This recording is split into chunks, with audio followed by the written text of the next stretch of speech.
Well, we have another episode of the Wet Work Podcast, and today we have a very, very special guest, Mr. Rex Hannon. He owns WorldWide FlyWorks and Outfitters in Jensen Beach, Florida. And I'm very happy to have him on because I was going to local tackle shops because one of the things I want to do with this podcast is just go out and shout out as many small businesses as I can, get the word out about them. And, shopping at the big box stores is great, but I really wanted to try and focus on helping the small businesses, the entrepreneurs in the industry to try and give back to, the fishing community. It's given me a lot. So I wanted to go around to tackle shops, ask them, and I came in here and I met Rex and we talked for probably an hour or so. And this dude is a salt of the earth kind of dude. I'm not trying to blow smoke up his rear end. But I came in here and it's like he just wrapped his arms around me. He's like, "All right, this is gonna be okay. We're gonna do this and it'll be fine." So he's very knowledgeable about fly fishing. I've never met someone so knowledgeable about the sport and the lifestyle in general. And we're gonna talk about his adventures because he's got lots of adventures, and I hope I could just do about an eighth of the adventures that he's done. I'd consider myself pretty lucky. But we're going to talk about adventures and fly fishing, fishing in general. We're going to talk about fly fishing gear because some of my friends have asked me questions about fly fishing, and I'm a very novice fly fisherman myself. So if there's anyone that can tell us what we need to go after what fish, it'll be Mr. Rex here. Mr. Rex, thank you very much for coming on today. Well, it's a pleasure to be here with you, and I appreciate the kind words. I hope I live up to your expectations. You had touched on a little bit of just how lucky you are, and I can honestly tell you that I am very blessed. I have lived a very blessed life. My fishing began in central Pennsylvania. I was born the only son of an avid fisherman. My father was born in 1940, and 6 months after he was born, his father passed away. So my grandmother raised 5 sons in the 40s and 50s. So that's a strong woman. Well, yeah. And, back in those days, there wasn't, a lot of social services. So you kind of depended on your neighbors and the kindness of strangers.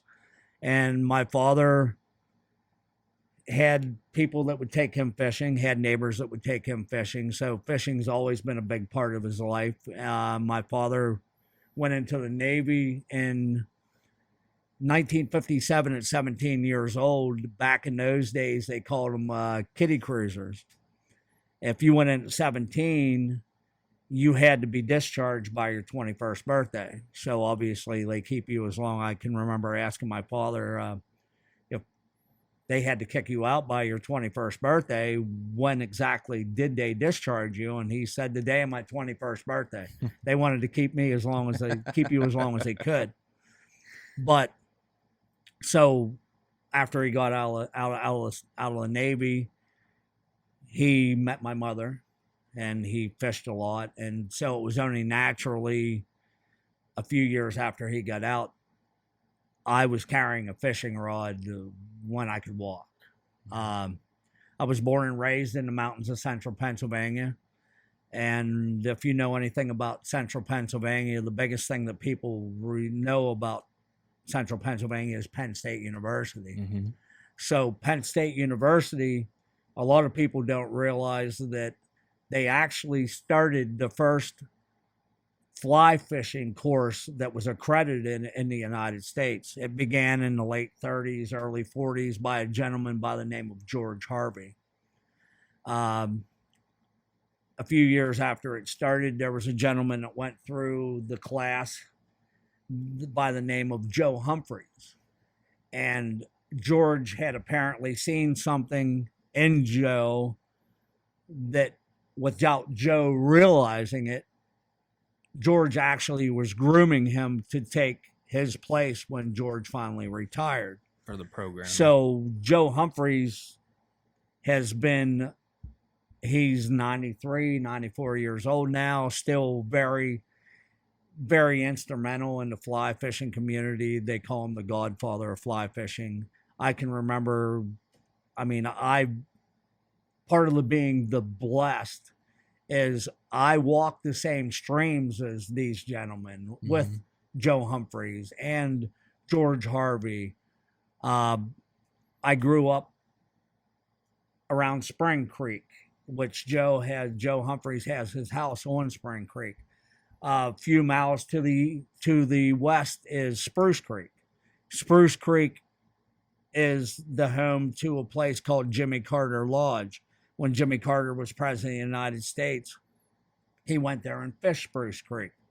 There's been numerous presidents since then fish Spruce Creek. We had Bald Eagle Creek. We have the Little Juniata. We have Penge Creek, which has a hatch of mayflies. They're called the shadfly, the green drake. People travel from all over the world to fish the shadfly, as we call them, and the people that were raised in that area. I can remember as a young man where we had all the best parts of the stream to ourselves because it was kind of a secret. But in the late 70s or in the late 60s, early 70s, a man had wrote in Field and Stream or maybe Sports Afield, one of them had written an article about the amazing green drake hatch, and things changed. You know, when you went to fish the green drakes, you had to find a parking place. It wasn't, you know, you had, if your favorite spot, there was somebody there. Pre-YouTube fishing video era. Well, that was that was pre-computer. I laugh about and no Google Earth. None of that. If you wanted to, the ironic thing about Pennsylvania, you'll hear arguments, you know, the West of being, there are some amazing streams in the West, you know, without a doubt. But if you want to talk about the roots of fly fishing in the United States, the roots of fly fishing are on the East Coast. You have in the border of, you have the Delaware, the East Branch of the Delaware on the border of New York and Pennsylvania. Then you go further north into the Catskills. You have where Theodore Gordon is actually probably the true father of fly fishing in the United States. And those traditions in the Catskills are still very much alive today. There's still, if you want to find the true definition of a fly shop, that is where you want to go, because that they hold those traditions near and near. And I've been in a lot of those fly shops growing up. They were very instrumental in my life. So when I had the opportunity to start the fly shop here, I wanted my fly shop to be like the general store of the past. I wanted my fly shop to be a place where you don't have to just come and buy something. You can come here and get information. You can come here and learn. You can come here and share. Yeah. Because being blessed, when you are as blessed as I have been, it's only natural for you to want to give back. And that's why I have the fly shop that I have today, to give back to a lifestyle that has given me so much.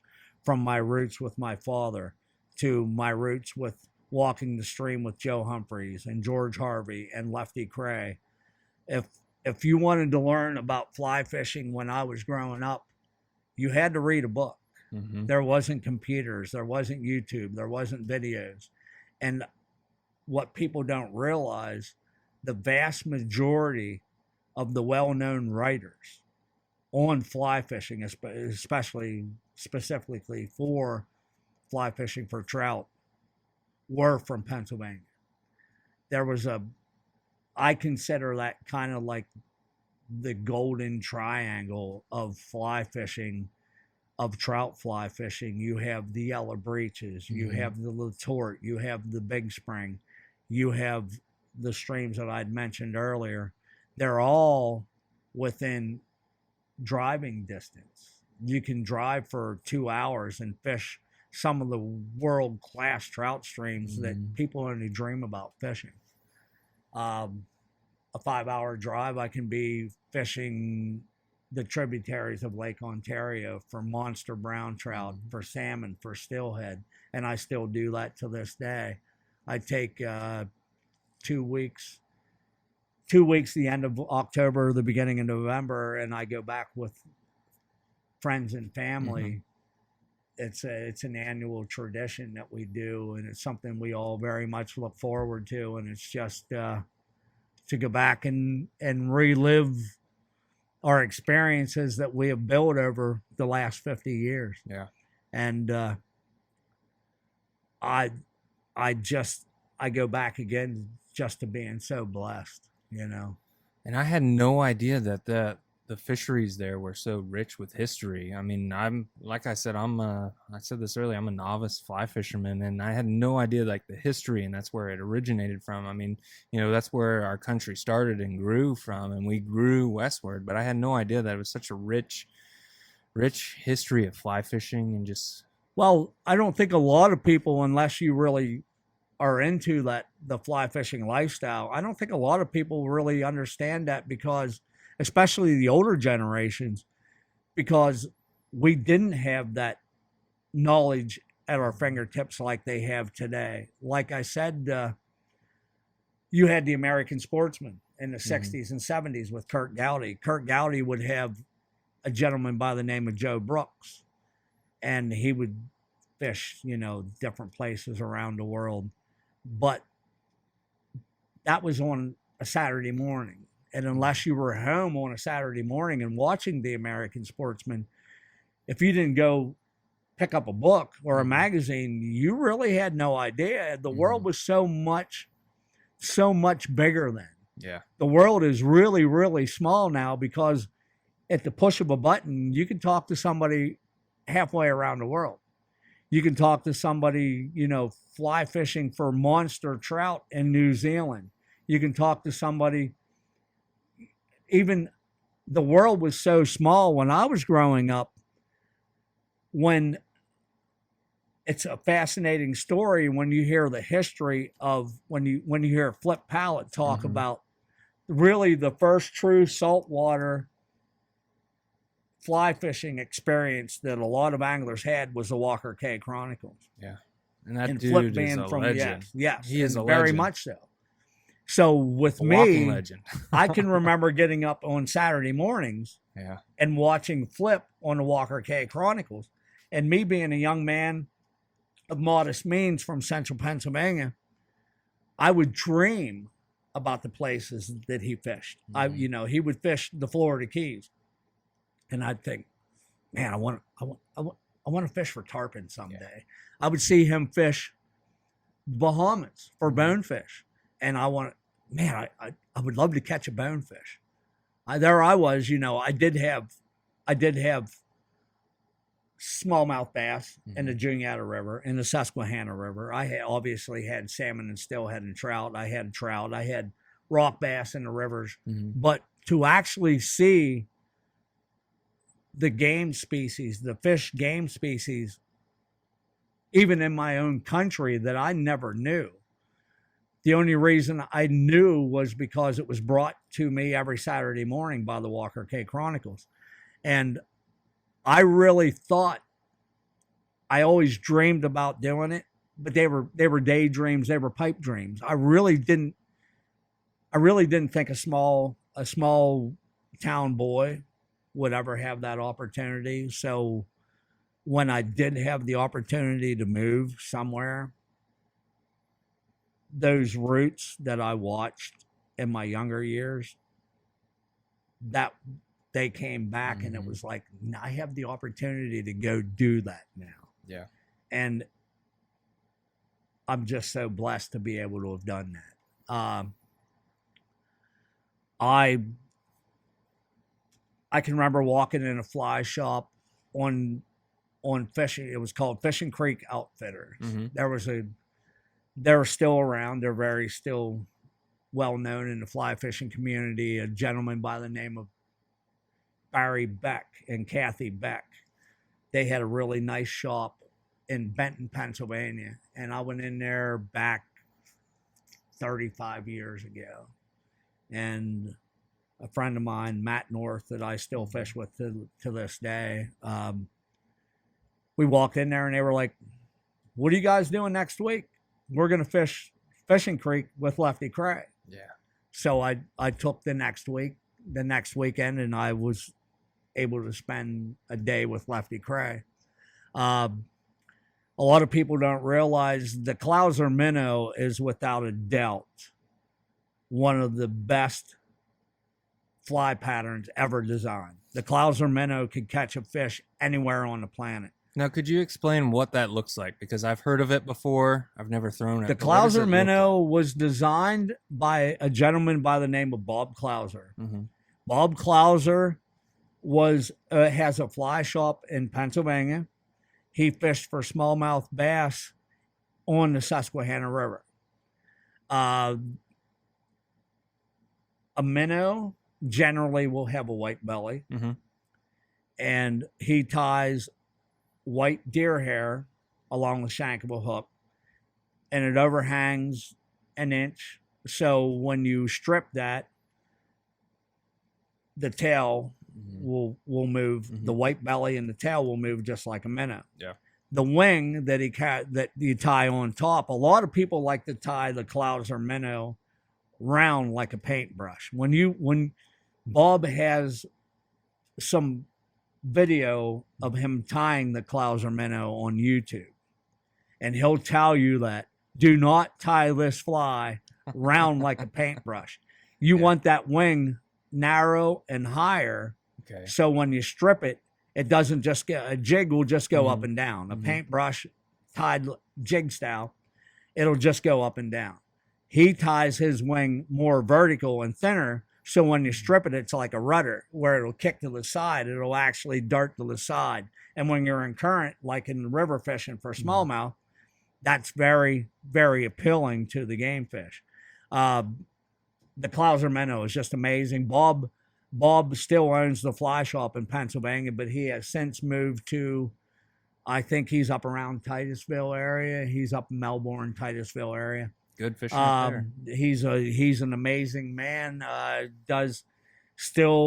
He's like the rest of us, getting up in years. You know, he has a few years behind him, but he's still very, very instrumental in the fly fishing world. If you have any desire to learn about the history of fly fishing, that is somebody that you're going to want to research, and because him and Lefty were very good friends, and what they gave to the fly fishing world is just it's priceless. Fly fishing has changed immensely Mhm. in my lifetime. I began fly fishing probably, I'm going to say, in the very early 70s. You were very limited to the quality of equipment you had in those days. Even the top of the line stuff wasn't what you would say amazing by today's standards. I heard in another podcast with Rex, I would encourage everyone to listen to and get a notebook out for this one, because he's so knowledgeable about the sport, about the lifestyle. I would encourage everyone to take a notebook out for this one, and take a notebook out for the Tide Chasers, episode 85 that Rex was on. That's a good episode. I mean, just a testament to Rex himself. I mean, he's like I said, a salt of the earth dude, and you don't meet people like Rex nowadays. So I it was appreciate that. It was a good feeling to actually meet, someone from, I don't even identify with my generation, so it's like identifying with someone from another generation. And Well, meeting someone from the past. I told the guys that had the Tide Chasers podcast also, we all should work together. Yeah. And for what my experience and my knowledge that I've gained through the years from people freely giving it to me, what you're doing at your young age is just as important as what I'm doing, because there's going to be a day when guys like, Lefty is going now. I'm 60 years old. I mean, I hope I have a lot of years ahead of me, but in the whole scheme of things, the best years are behind me. But if we don't have people like you, that's all going to be lost. So what I have, the knowledge that I'm sharing, if there's not somebody recording it or somebody interested, it's going to be gone. So what you're doing is just every bit as important as what I do.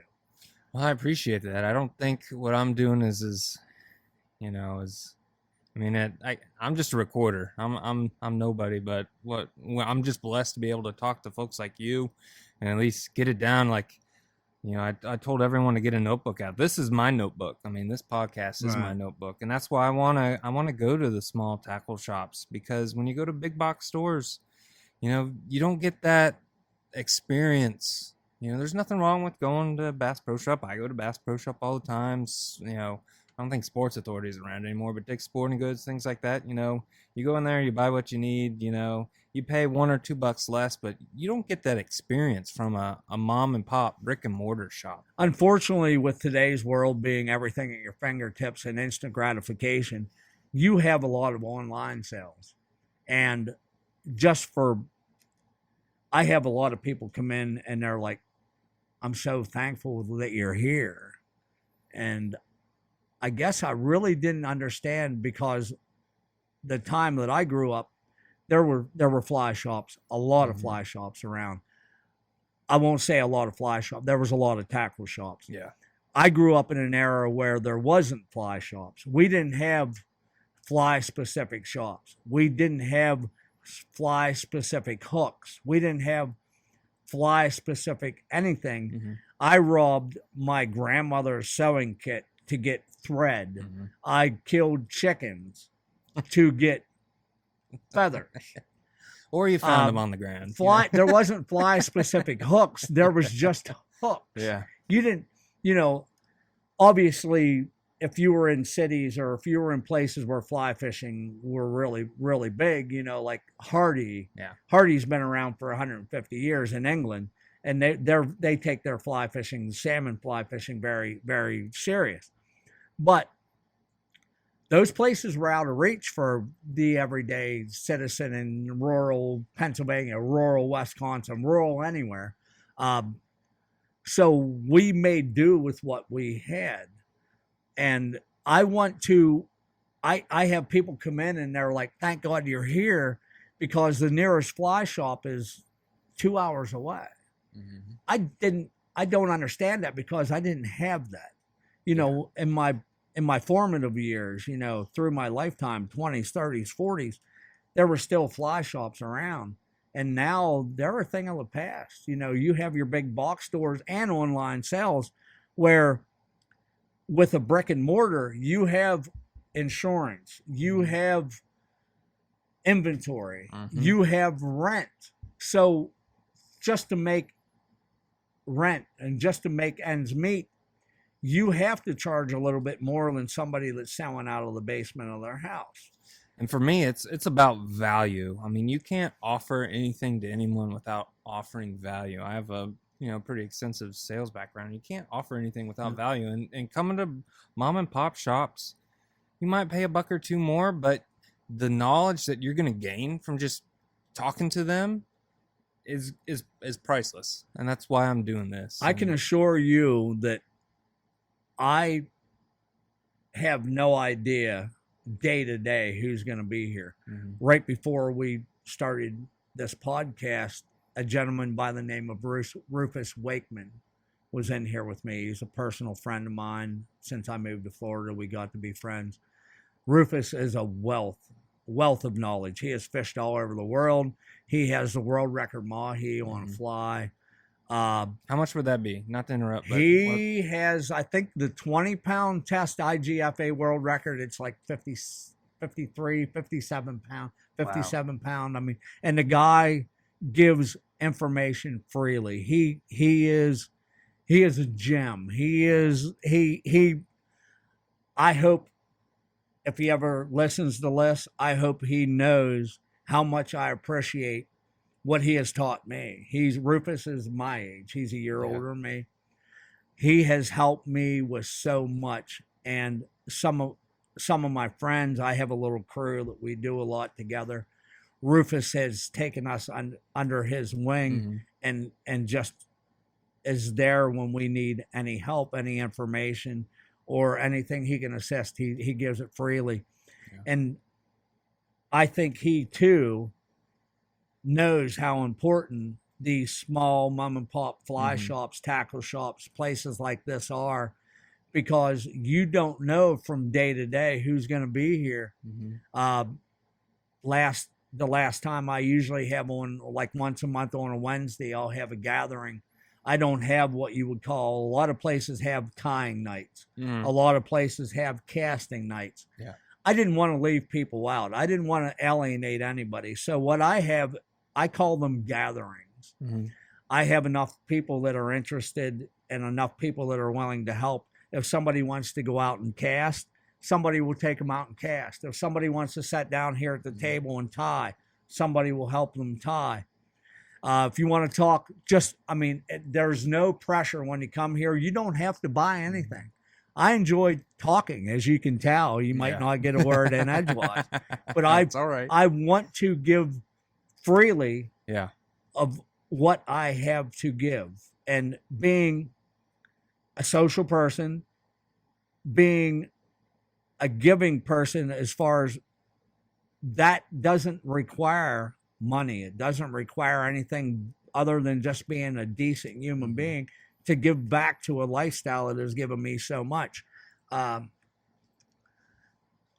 Last time I had a gathering, Dave Reddington was here. His son Brad builds rods, South Fork Rod Company. Dave was the founder of Reddington Fly Rods. Okay. He was here. Dave was very instrumental in bringing fly fishing to another level. This area has some amazing, amazing people. I want to bring that awareness to the community that we are so lucky to have what we have here. We are. One of the reasons I ended up here, to go back to a little bit about Walker's Cay. Yeah.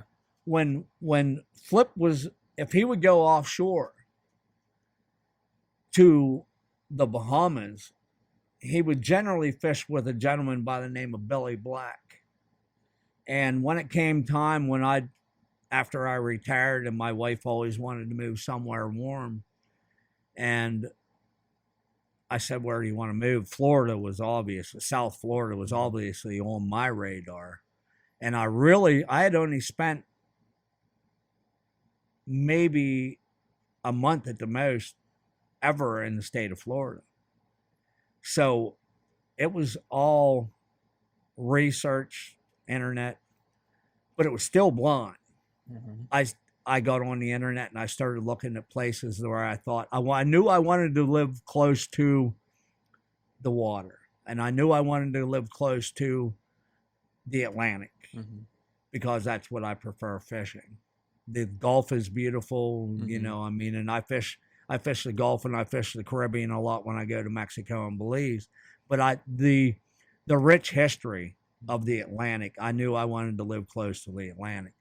And I remembered that Billy Black, that would take Flip to the Bahamas, lived in this area, lived in Stewart.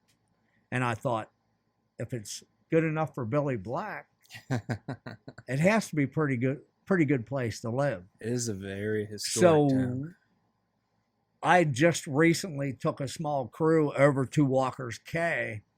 I got to give a shout out to Mr. Carl Allen. Carl Allen had purchased Walker's Cay a number of years ago. Walker's had sat empty since about 2004.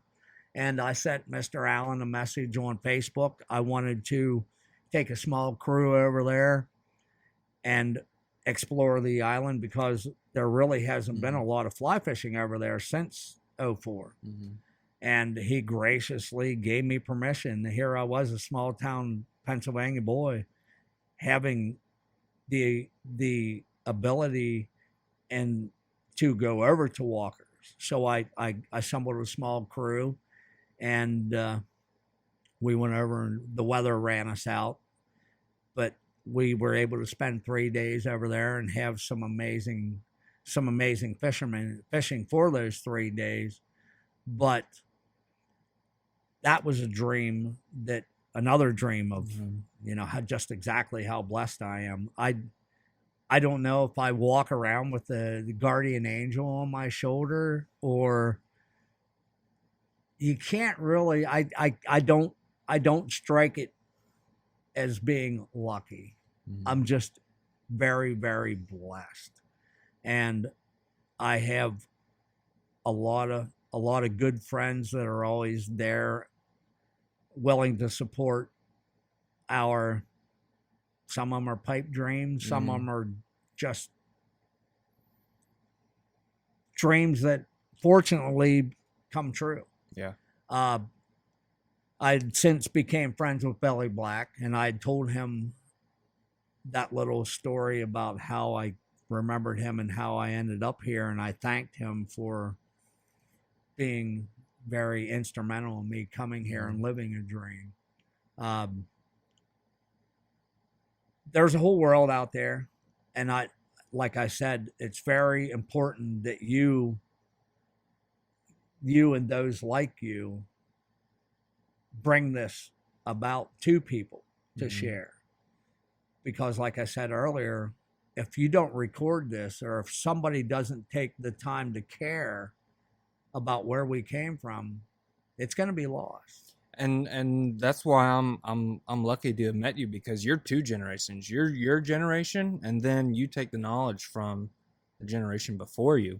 So we're almost, it's probably a dumb way to put it, but we're almost killing 2 birds with 1 stone, just being able to have you on. The crazy thing is, me being the elder statesman, a lot of these guys that I'm going fishing with, they're your age. They're younger. I mean, I graduated from high school 43 years ago. So if I would have had children, I would have grandchildren that would be your age.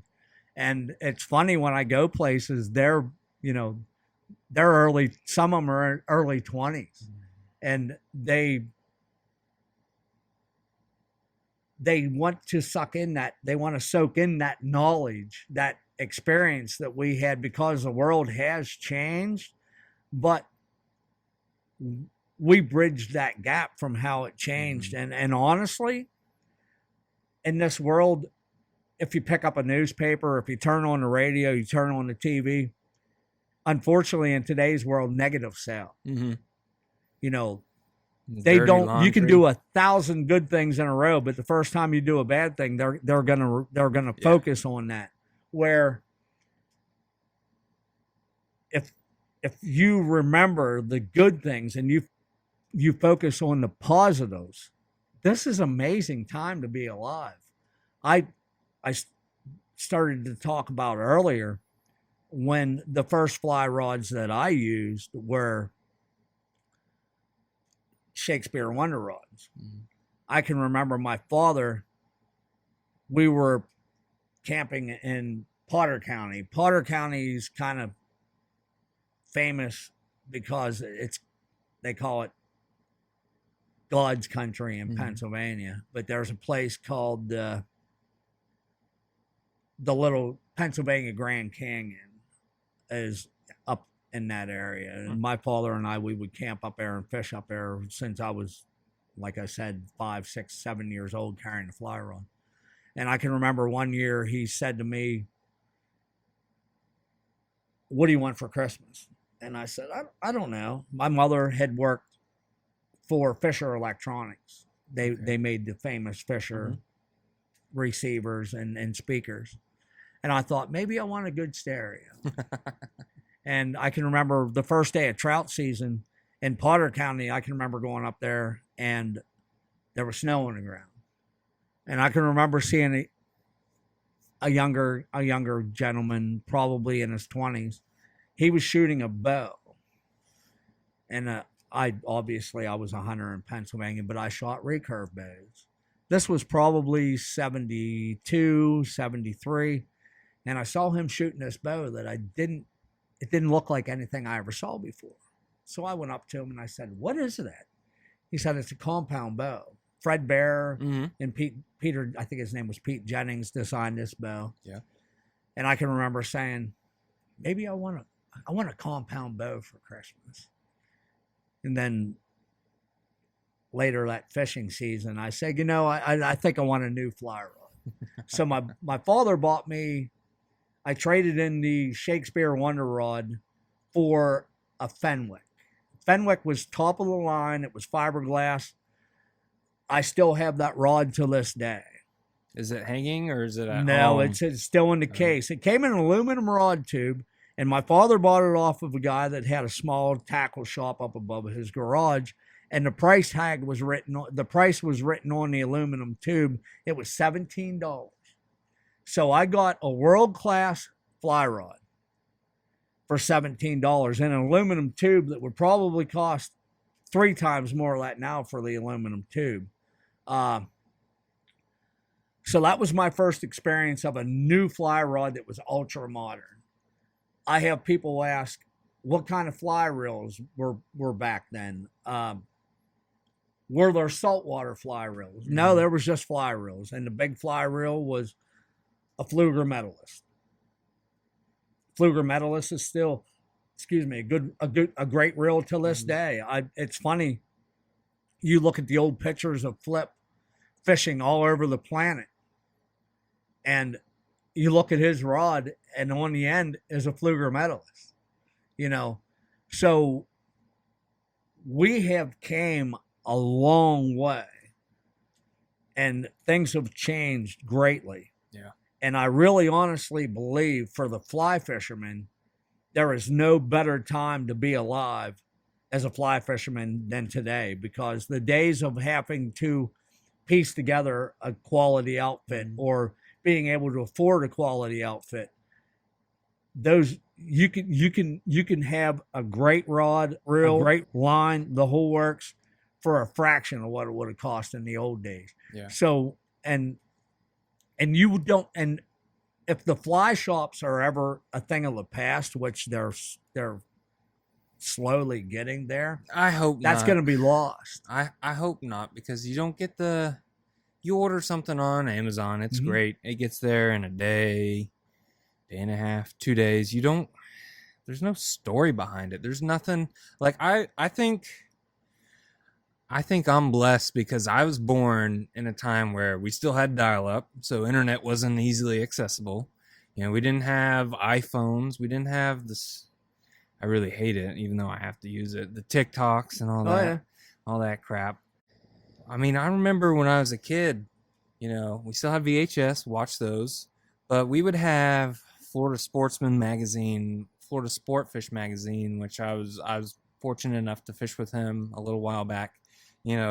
Coastal angler, which I want to get in. You're not only a expert fly fisherman, a historian, an entrepreneur, you're also a writer. But when I was growing up, we had a stack of fishing magazines 2 feet tall, and, we'd go through them, read them, and I'd look at the, pictures, I'd read them, I'd learn.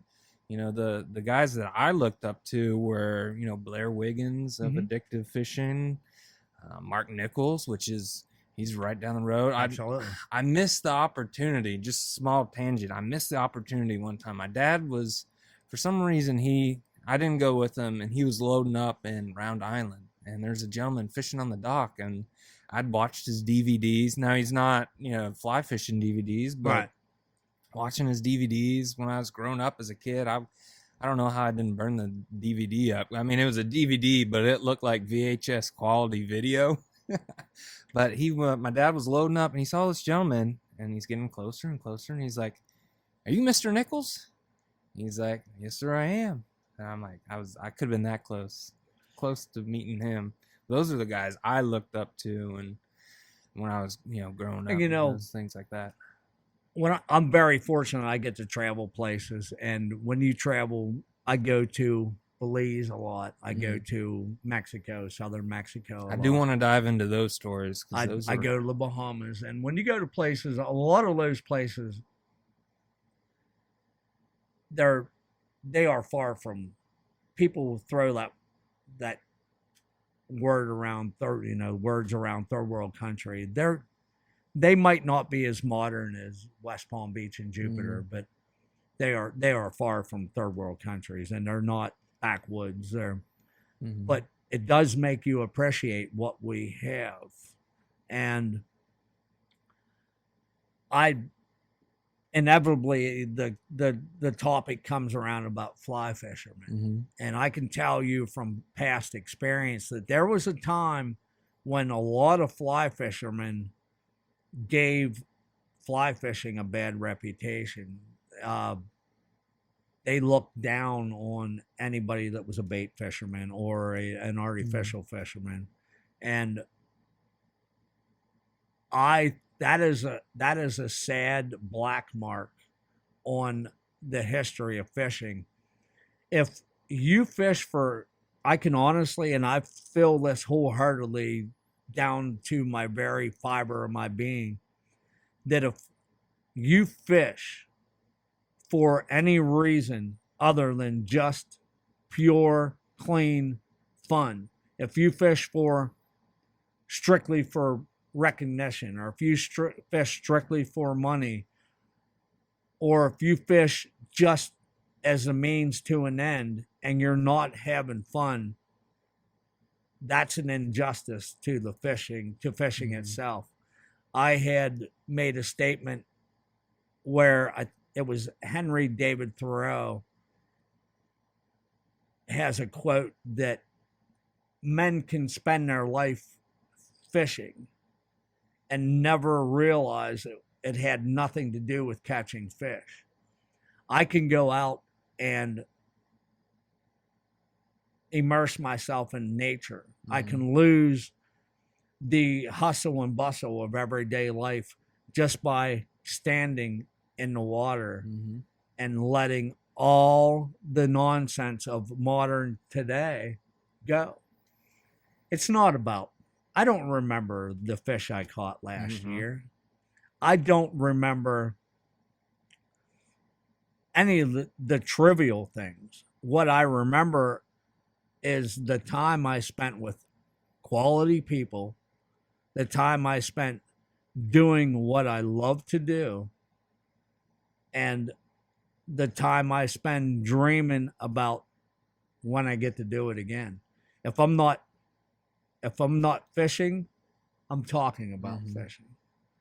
If I'm not talking about fishing, I'm dreaming about fishing. And if it ever gets to the point where fishing isn't very important in my life, I can't imagine what my life would be like.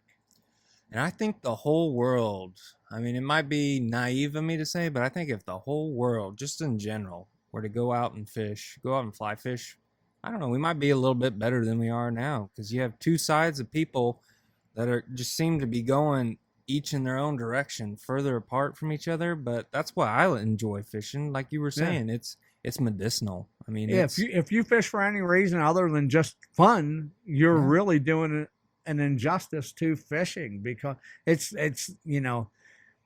if you're doing it for money, it's a job. Yeah. If you're doing it for fame, it's a job.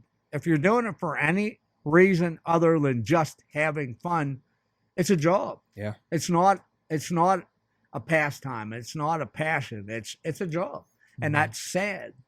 And it doesn't have to be. If you want to take a cane pull and a bobber and a worm and go out and catch brim and have fun, that's wonderful. I want to sit right there with you and do the same thing. I prefer fly fishing. But you know what? If you would call me and say, "Hey, let's go to Lake Okeechobee, and we'll take a cane pull and a bobber and catch brim, and then fry some up afterwards," I'm in, man. You don't have to ask me twice. If there's any way I can do it, I'm going. Because I was fishing with some friends not real long ago down on Alligator Alley with catching peacock bass every cast. And these guys are considerably younger than me. And they actually took their phone or their camera and they made a little video and they asked me, they said, "Are you having fun?" And I said, "How could I not? Look where I'm at. Look what I'm doing." And I said, "This is why I fish." Yep. You know, they were like, "Look at that smile. You're catching little." You know, the peacocks weren't very big. They were 1 pound, 2 pound. Peacocks get to be 30 pound. You know, they fight hard, but you know, peacocks get to be 30 pound, and I'm catching 2, 3 pounders, 1, 2, 3 pounders. And they're like, "Look at their smile," and it was like, how could I not smile? This is why I do what I do. It brings me enjoyment. It is fun. It is.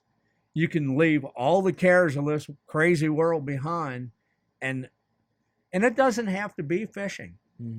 Everybody listening to this, if you're not a fisherman, my recommendation is to go out and find something that brings you happiness, regardless of what it is. If you don't hurt anybody and it brings you happiness, by all means do it. Absolutely. Go out and enjoy life. Hiking, camping. Yes. Yeah, hunting. Anything. Yeah. It doesn't. I mean, it can be anything. Just if you find enjoyment in it, and it makes you smile, and you have fun, whether it's in the out. I recommend everybody getting outdoors. I mean, people say, "What's Florida really like?" And like I said, I use social media because I lived almost 55 years in central Pennsylvania. That was the only place I ever lived. So when you grow up in an area like that, you know a lot of people because it's small and everybody knows you and you know everybody. Small town and America. So I have a presence on social media so I can keep in touch with them and they can see what I'm doing. And a lot of people will ask, "What is Florida really like?" And Florida, if I had to pick one thing that stands out to me about Florida, is water. Florida has more water than any place I have ever seen. You know, the canals in every neighborhood, the lakes, the ponds, obviously the ocean, the Gulf. Florida is just water everywhere. And everywhere there's water, there's fish. Yep. So. And gators for those that don't live here. Those that don't live here, you know, just be careful. So water sports, if you're listening to this and you're from Florida, I guarantee you right outside your back door is a paradise. Whether you want to paddle, you know, a kayak, a paddleboard, a canoe, if you want to walk the canals and fish, if you just want to walk the canals and look at the wildlife, otters, gators, any kind of bird you can think of. If you're lucky, there is a whole world. Yes, there is a whole world right outside your back door. Go out and explore it. Crocodiles. We're one of the most biologically diverse states in the union, which I wanna talk about your world travels. We'll get to that next, but just, you know, highlight on what he was saying. We have Florida, South Florida, the Everglades is the only place in the world where there's crocodiles, the American crocodile, and gators that live in the same habitats. We have snook. I mean, kind of going back to just Stewart, where we are now. This Stewart and maybe to the Loxahatchee River is the only place in the world, I want to say, where there's all 4 species of snook. You know, common snook, sword spine, tarpon, and fat snook. Well, now if that's ever changing, I think there's actually like 7 species of snook in this area. There's a couple that I think there's a Pacific snook, but yes, there's a fat snook, small scale and a large scale. There's sword spine. There's the common. There's a tarpon. I can't remember all of them. I can't necessarily. When somebody will send me a picture and say, what kind of snook is that? And it's like, One with a line. there's people that are a lot more knowledgeable about that than me, but I do know that Stewart is known as the sailfish capital of the world. Me personally, I think it is. If I was going to say, what would you call it, the capital of the world? I have been lucky, like you said, I've been very lucky to fish a lot of different places. I think, honestly, this area is the snook capital of the world. And regardless, and what a resilient species. The snook has to be one of the most, I don't even know what to say about it. Is so resilient.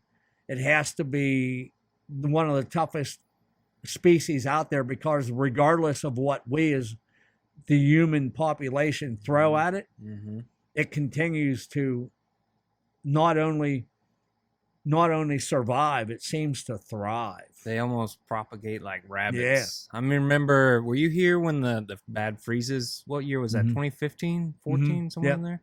I remember we were running our airboat across the Kissimmee River, and there were 30 plus inch snook dead floating in the river there. So I mean, they're not just here in Stewart; they're all over Florida, and we're very blessed. It's amazing, and regardless, I'm not going to even touch on the water issues that we have here in South Florida. We will be in the podcast soon.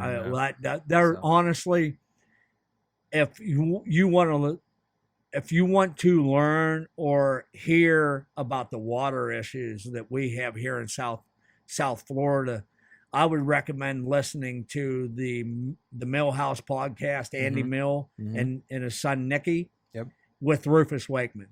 Rufus has fought tirelessly for years, along with many others. But Rufus has been at the spearhead of trying to get things done here in South Florida, and his podcast with the Mills is an amazing wealth of information. Rufus shares his world travels, his knowledge, and his experience of spending his lifetime here. That's, if you want to hear someone talk about water issues, I would recommend listening to that. And I thank him for bringing those issues to the public's awareness. But I will say that regardless of what we do here in this area, and it's easy to blame Big Sugar, but I wanted to share.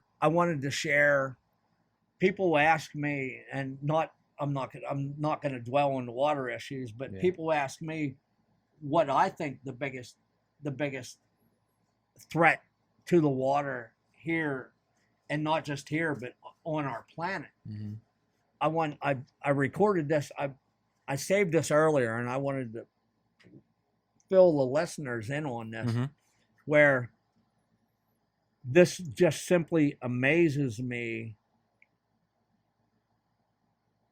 I took this, and I would assume it's factual. There wasn't 1 billion people on the planet until the year 1800. And now, from 1800 to 2023, there is 8 billion people. But here's the crazy thing to think about. There were about 108 billion people that were ever lived on our planet. Yeah. So today's population alone makes up 6.5% of the number of people that were ever born. 6.5% of the world population ever is alive today. So when I graduated from high school, there was 2 billion people. That was 1980. 23 years later, the number of people on this earth quadrupled. Mm-hmm. So when you have that kind of a population spurt, Mm-hmm. the most essential thing other than food for us as a species is water. Yeah. So we not only, or the lack thereof, Yes. in the areas we live in, we have to drain it out to build up. we which is not most of only Florida. use water, Yeah. we also expel Yep. water to live our lifestyle. So what we take in, you're starting to hear that the planet is starving for water. But it's not only starving for good water, it's expelling bad water. So it's a double threat to the environment. Yep. And like I said, I'm not gonna address our water issues. They are well known. But I will address water issues for the human species. Yeah. And that's what we have to realize. And there's nothing we can do about population. Mm-hmm. There's nothing we can do about future populations. But what we can do something about is taking care of what we have right now. And you asked me about the places I travel. And I witnessed that in places where the population isn't anywhere near like the population here in Florida. Mm-hmm. I go to San Pedro, Belize. I have Mm-hmm. a friend there. He's like my little brother. His name's Ilian Martinez. We fish tournaments together. Mm-hmm. He's a guide. He's a guide in the Ambergris Key. San Pedro. The whole country of Belize has 300,000 people. Yeah. So, I mean, the whole country's population is Like smaller, Martin County. smaller than a lot of counties in the state of Florida. And they are very hard pressed Mm-hmm. to keep what they have. Yep. They fight to keep what they have. They aren't afraid to speak out against keeping what they have and keeping the negatives out. Mm-hmm. A few miles north by water in southern Mexico, I go to a place called Xcalac. Mm-hmm. And Xcalac at one time was one of the most well-known villages in southern Mexico. And that's what I heard in the podcast before with Tie Chasers. I never heard of the Xcalac. Xcalac is very interesting. It's an amazing place. People don't realize the second largest reef in the world runs along the Yucatan Peninsula of Mexico down into Belize and a little further down into South America. Mm-hmm. It's second to, obviously, the Great Barrier Reef. But Xcalac, I think it's in the Mayan, it's the Mayan word for twins, because Okay. there is two openings in the reef that they could get to. So in the old days, to get in and out of the reef, Xcalac was very well known. Now it's a small village of 300 or 400 people, and there's several fishing lodges there. It's one of the, I love Xcalac. I love the people. I had made a statement before that it's one of those places that you kind of want to keep to yourself. Yeah. Well, don't worry, not that many people listen yet. No, but it's but you know, I actually had written some articles about Xcalac because it's not fair to the people there. And I'd like for you to shout them out too, the guides, resorts, anyone that. Well, you have X Flats, you have Coast of the Cocos there. I'd stayed at both places. I have friends all up and down the Yucatan, from fly fishing Isla Blanca to Holbox. My friend, he's very, very well known. His name's Alejandro Vega Cruz. They call him Sandflea. He's the permit guru. Okay. He's going for the world record? He's probably the gentleman that caught the most permit on a fly was a gentleman by the name of Del Brown. If you're a saltwater fly fisherman, everybody knows who Del Brown was. He had a little over 600 permit on a fly in his life. Sand fleas approaching that, and he's 50-ish. Yeah. So he's definitely going to probably break that. There's some amazing fly fishermen in Mexico. There's a gentleman by the name of Jose Ucan Brasino. They call him Corretto. He lives in Punta Allen. He comes to the United States and fishes permit tournaments in the Keys, and he has won the March Merkin like 4 times, more than anybody else. Mexican saltwater fly fishermen are very dedicated, very knowledgeable, and I honestly consider them the pinnacle of fly fishing, saltwater fly fishermen. And yeah, on the you planet. mentioned they'll give anyone in the Bahamas a run for their money.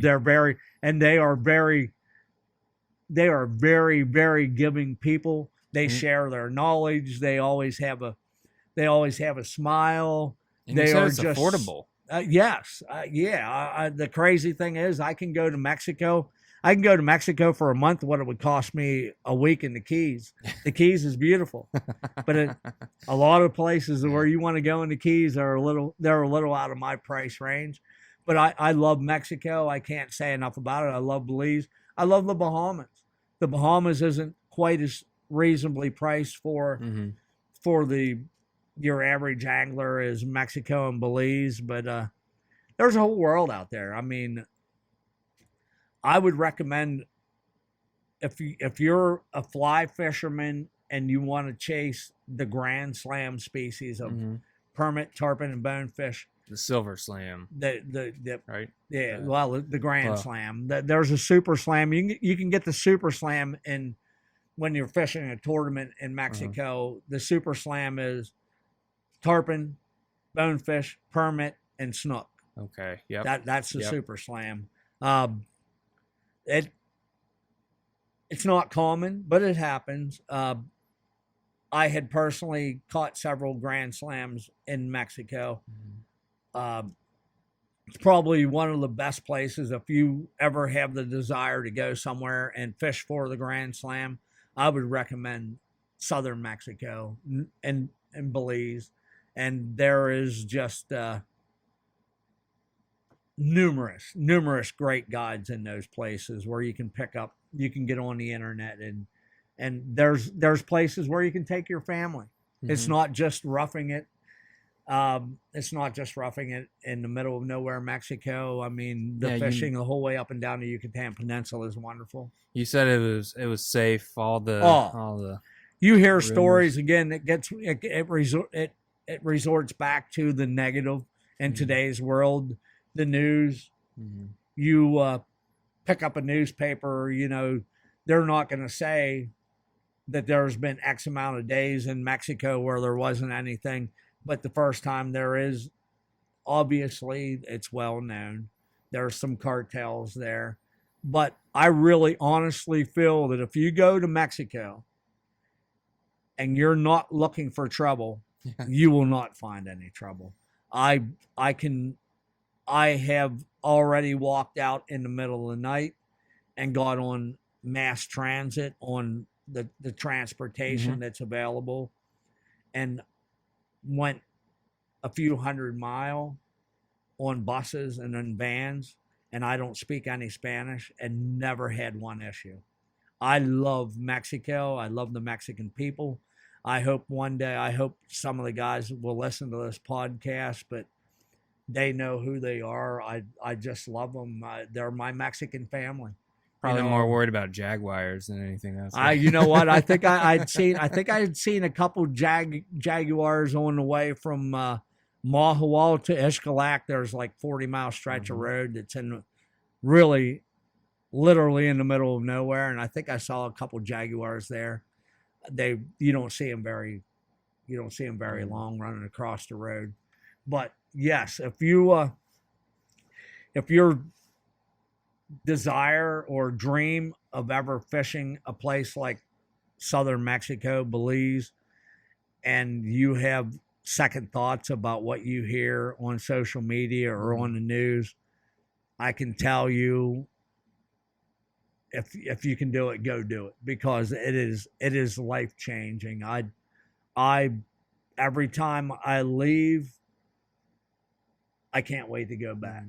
Every time I go, as soon as I get there, there's a little itchy feeling in the back of my mind where I know I'm going to have to leave sometime. I can honestly tell you that if there was any way that I could talk my wife into buying a small piece of property in Mexico, I would be a part-time Mexican citizen. I love that country and the people so much. And just to go over real quick, now I'm used to saltwater fishing here, mangrove creeks, pitching under docks, things like that. You know, there's the reef there, but when you're going after the bonefish or the permit, I want to talk about the tournaments you fish there too. But what is it? Are there mangrove creeks there too, or is it all flats with grass? Nope, it's just like here. Okay. I mean, they have backwater. Okay. They have small estuaries lined with mangroves that they have pretty much the same species. I personally, everybody that knows me well will laugh if you ask a lot of my friends what my favorite fish is. My favorite fish is a triggerfish. I fish for triggerfish on the reefs. I fish for them on the flats, and there is a slew of those in Mexico. And it's kind of funny. It might even be hard for people to understand that a lot of people want to target permit. Yep. But if I'm walking the flat and I see a permit and I look over and I see a triggerfish, I'm fishing for the triggerfish. Yeah. I love triggerfish. They have character. I saw a few hanging here somewhere. They're just an amazing species. They're tough as nails. They're like, you could consider them a warrior. Yeah. But you could also consider them a clown. I have seen triggerfish where you could throw a hook with a clump of yarn on there and they'll try to destroy it. Or you could throw the most realistic crab pattern or shrimp pattern and they'll totally ignore it. I have seen triggerfish where they'll swim 20 feet to smash what you have offering. And I have seen them turn up their nose and swim up to it, look at it, and swim backward. It's one of the few fish you'll ever see that can swim backward. I have hooked triggerfish where if you're lucky enough to get the hook in them, the first thing they'll do is run to their home in the coral, and they'll actually go into the coral, and the only thing sticking out is maybe their tail or their fin, where you have to actually reach down in there. And the reason it's called a trigger is because there's a little spot you can hit to make that trigger collapse. You hit that little spot, that trigger will lay down, and you can actually pull them out of their coral home. Obviously, they're amazing species. Protect them from predators and things like that. They're a very, and unfortunately, they're not as sought after in Mexico as a table fare, but in Belize, they're very sought after. So they're a little harder to find in Belize than they are in Mexico, because people really, the natives really like to eat them. And in general, they present more of a challenge, you would say, than a permit or a. Oh no permit. I mean, I'm one of the school that people will ask me occasionally if I think the permit is the hardest game fish, saltwater game fish to catch. Obviously, you're not going to catch them every cast, and you're not going to catch any fish every cast. But I don't think they're a whole lot harder than like a fish that's like a baby tarpon that is pressured with a lot of people fishing. I think they're very tough to catch.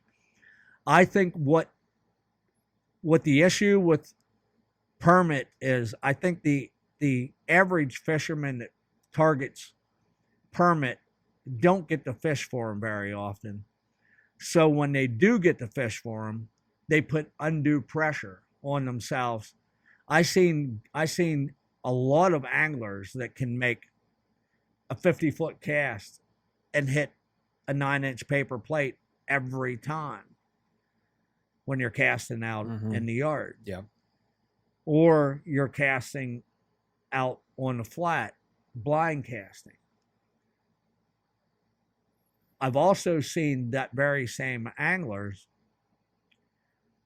that couldn't hit the broadside of a barn when the guide on the polling platform says permit 9 o'clock, 50 yards, 50 feet. When the pressure's and on. they totally collapse. The pressure, it's kind of like when you're buck hunting. Yeah, buck fever. Buck fever. Yeah, I was going to say. They get, a lot of the anglers will get permit fever. And I think that's where a lot of their reputation comes from. And it's simply because they don't get to do it a lot. So they put pressure on themselves. They think they have to make the perfect cast. Maybe take a beta blocker before you go out. Well, I think honestly, the only thing to do, and that just comes with experience, is just to understand that it's only a fish. Yeah. It's not life or death. There's a gentleman by the name of Mike Dawes that is a very well-known permit fisherman, and in several of his videos, he said it best, where if you're a permit fisherman and you're out fishing for permit, and if you see permit and you do everything right, you make a good cast, you make a good presentation, you don't strip too fast, you don't spook them, and that permit does not eat that fly, you have to be okay with not catching that fish. You have to be okay knowing that you did everything you possibly could and that fish just didn't cooperate. Because if you don't, it's going to drive you crazy. And that's what makes it special, too. Yep. And when you do catch one, it is special. I mean, if you could go out, I love catching peacock bass, like you said, but you throw a live bait out there, throw a fly in front of them, you catch them one after another, and it's fun. It's one of the most fun things in the world, but it's not like the stalk. That's right. Yeah. That's right. That is the Grand Slam flat species, be it trigger, bonefish, tarpon, permit. Don't get me wrong. I've seen people make really horrible casts where the fish still eats. Yeah. But the vast majority of the time, you can spend, I like the last time I was in Mexico, I can recall the fishing had slacked a little bit and it was extreme low tide. So when you did see a school of permit or bonefish, you could see them from 100 yards away, several hundred yards away. And I can remember looking up the flat, and it was slow day, extreme low tide, hot. And I looked up, and several hundred yards away was a big school of bonefish. So I started the slow trek, watching where I step, inching closer. It's hot. And I get to within probably 50 yards. I have my line out. I have ready to make the cast. And they're just swimming along, happy as can be. You can see their tails out. And out of nowhere, a pelican flies over my head. And the shadow from that pelican spooked the entire flat, that entire school of bonefish, and they were gone. And I mean, I'd spent 15 minutes stalking up there, just watching where they were going. And you know what? At the time, I wasn't very happy with that pelican, but if that pelican wouldn't have flew over, and I would have been able to make that cast, and if I would have caught a fish, we wouldn't be having this conversation right now. I don't remember the fish I caught, but I can remember that pelican because that's part of the story. And going back to what you were saying earlier, if you're going out there just for pictures or just for money or just for clout on the internet, whatever they call it on TikTok, you're not going to appreciate the story. I mean, you have to be okay spending thousands of dollars and maybe not even catching a fish, but it's those stories, being out on the water, being out of the office, being out of work, being out of, the day to day BS. There's Forest for the trees. If you're listening to this podcast and you want to know a heartfelt and just a statement that epitomizes what fishing is to somebody, there probably 15 years ago, 10, 15 years ago, Flip Pallet made a commercial on YouTube for Yeti where he talks about Flip worked in the banking industry before he became a well-known angler. And this 2-minute commercial is actually life-changing for me because he talks about he was giving loans or getting money out of people's bank accounts to send them on their vacations when they were going to do something that they really, really wanted to do. And he wished he could do that.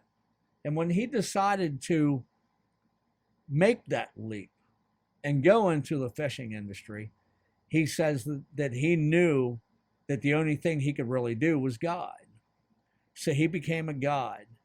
And when he started taking on clients and they would load their equipment into his skiff, and he said when he had his hand on the piling and he pushed that skiff away, that angler left everything else behind, left his 9-to-5 job behind. He left everything about the world behind except for going and fishing. And he was spending the most anticipated time of his year. And for somebody, and he says, for somebody younger, it might not be as important as it is to somebody like my age. Because when you get older, and those times when you're out there doing things that mean so much to you, and you know that those times are limited because of your age, you appreciate that so much more. They mean so much more to you because you can work hard and you can make all the money that you want to make. You only get one life. But that's it. You can have all the money in the world, but you can't buy 1 minute of your time back. Yeah. So I recommend finding, regardless, like I said earlier, regardless of what makes you happy, if it's paddling a canoe or going out looking at birds or walking your grandchildren in the park, do those things. Because when you're old and you can no longer do the things, I can't fly fish anymore. I can't walk the flats anymore. But you know what I will be able to do? If the good Lord keeps my mind, I will be able to look back and reflect on those amazing memories I made in the years before. Yeah, he gave it to us, so we got to appreciate it. The good, nobody can take those away. Yeah. Nobody can take those memories away. So make those memories that make you happy. Yep. And for me, it's fly fishing. For me, it's my spending time with my wife. My wife is a professional. We don't get to spend as much time together as I would like. I hope that changes. I hope I'm very lucky. I have some wonderful people that I travel with. Court Douthit, tarpon guide up in Dunedin. like my big brother, his name's Alex Beck. He has a couple videos on YouTube catching mako sharks, or he caught the first recorded Grand Slam in Costa Rica. He had since moved to New Mexico for a job. Jesse Mills has backwater fly fishing. He's an amazing videographer. Justin Hodge he had the cover of Court in Costa Rica, catching a great big giant tarpon on Florida fishermen, Florida sportsmen a couple months ago. Annie Flanagan, Jack, you met Jack here. That was cool. Yeah, Jack's a great kid. Flanagan's is a staple of South Florida. And Flanagan's have a rich history over in the Bahamas. Annie's the harbor master over at Walker's Cay. The list goes on of people that I'm just so lucky, just so fortunate. You met Dan that was here. I have a friend that helps me out with the gatherings. His name's Taylor. I've Tommy King. Tommy King's like a brother to me. I mean, and I met all these wonderful people through fly fishing and by having this shop. You know, Brett Henninger. He has Hannon Lures, an amazing artificial lure company. Soft plastics. He makes a lure that is absolutely amazing. So if you get a chance, if you're not a fly fisherman, go out and check Hannon Lures. Henn? Henn. Okay. Hannon Lures. Brad Reddington makes custom rods. I have just countless people that support me, and I'm just blessed. Look where I'm at. We're sitting here, and I spend my days in a place that I enjoy being. You know, there's always other places that you would rather be. Yeah. But I can honestly say that when I'm here, I'm in my element and I am happy. It's still work. Yeah. Sometimes I think I'd rather be, you know, on a river, on a salmon river, catching salmon, steelhead, and trout up north, or on a flat in Mexico, Belize, or, you know, out here in the St. Lucie catching snook. There's always some place else you'd rather be, but for me, where I get up in the morning and I know I'm coming to the shop, I'm okay with that.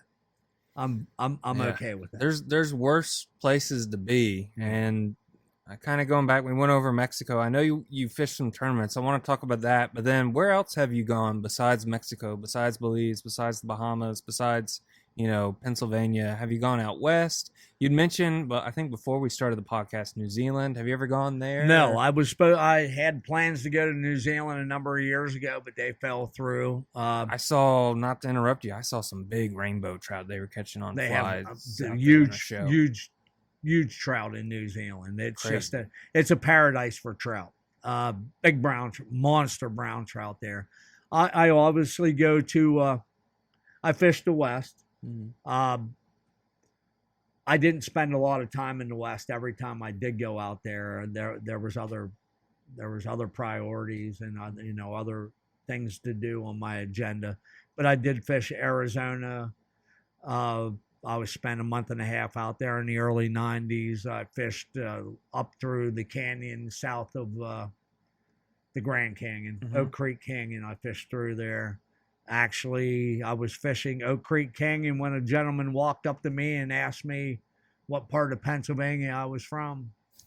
And there I was in Arizona, and this guy knew I was from Pennsylvania. I had a fly box back in the old days, the chest box that you wore on your chest that had trays. They were called Richardson fly boxes. Did that give you away? He knew. He said, I said, what makes you think I'm from Pennsylvania? And he said, that fly box. And he said, only a guy from Pennsylvania would wear one of those fly boxes. And I kind of chuckled.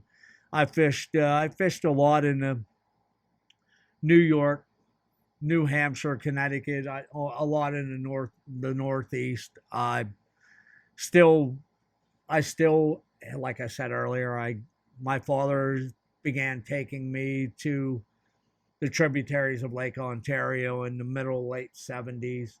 And there was a group of guys that were my dad's age. Most of them have since passed, but the second generation are still going up, and actually a third generation. We take one of my friends, Matt and Kevin North. Their father Gary was like a second father to me. Pete Getz, he's been going a number of years. We all fished for salmon, steelhead, and trout for decades. Matt's going to be here in the next couple of weeks with me. His son Addison goes with us every year, and he's since his had he has a son that's like 3 years old. So the good Lord willing, here in the next half dozen years, or next 10 years, his son will actually be 4 generations of us up there, which will be really cool. I mean, I'm just blessed to where I get to go do things. I wish my wife could go more, but she's very forgiving, and she knows. Actually, I had said about opening a fly shop maybe 3 years ago. And it was an idea. It was something I always wanted to do, but it was nothing more than an idea. It was just an idea that I thought would be, something I would enjoy. And it wasn't the time. And I think my wife knew that. My wife is very, very intuitive about that, and very professional. And she just blew it off. And so I'd made numerous trips to Mexico and Belize. And one day last year, out of the clear blue sky, she said, "Are you still thinking about opening a fly shop?" And and I was like, "Yeah, it's always not far from my mind." And she was like, "I think you should. You have all these connections, all these people, and it's something you really enjoy." Yeah, which I want to talk about. I think you should. And you know what? It kind of took me aback. Here's, my wife is, I have a lot of people I admire. I have a lot of people I, obviously respect. But my wife is my hero. My wife is the hardest working person I know. She's just an amazing person. And for her to say, "I think you should really do that." And I could not have. I'm a fisherman. Yeah. I am not the business person. She did working a full job running a major corporation like she does. She got everything in line. She handles all the insurances, the liabilities. She handled getting, helped me get the wholesalers that I work through. She helped me get all the reps that I buy off of. She really helped me do the business. I'm doing the easy part. She did the hard part. I'm doing the easy part because this is what I know and this is what I do. Same with she me. did the hard part. Same with me. My wife, I mean, we wouldn't be having this podcast if it wasn't for her. She's back there behind us. I can tighten the screws down on the mic stand. Yeah. That's about it. I can't do the computer stuff. With our website, I couldn't have got our website, the merchandise up without her. Yeah, so I'm blessed. I don't know what I did. From meeting your wife and talking to you, I think it works both ways. You both are pretty cool people and very, very giving people. So I think that's probably, you guys work well together. But I can honestly say that there's times when I just shake my head and think, why does my wife put up with me? Yeah. Yes. I'm very, and all my friends understand that too. All my fishing friends know my wife. My wife is very instrumental, very, very upfront in all my life. All my friends know her, all my friends like her, and all my friends respect her. I mean, she's just an amazing person, and she has helped everybody, that all my friends at one time or another. So I'm very, very fortunate. Yeah, me as well. Yeah, she keeps me straight. Before, not to go off on a tangent too far, but you'd mentioned you rode motorcycles, and just before my wife and I met, I was actually selling Harleys. That's what I did for a little bit. And then, yeah, that was an interesting line of work. But I I'm, met her, and I'd gotten rid of my motorcycle before her, so it's not her fault. But I do miss riding every once I in a can while. remember, like I said, I was born and raised in central Pennsylvania. I worked in a steel mill. Yeah. And I, in the summers, I had a very, very good friend that had a family farm, and we would bale hay.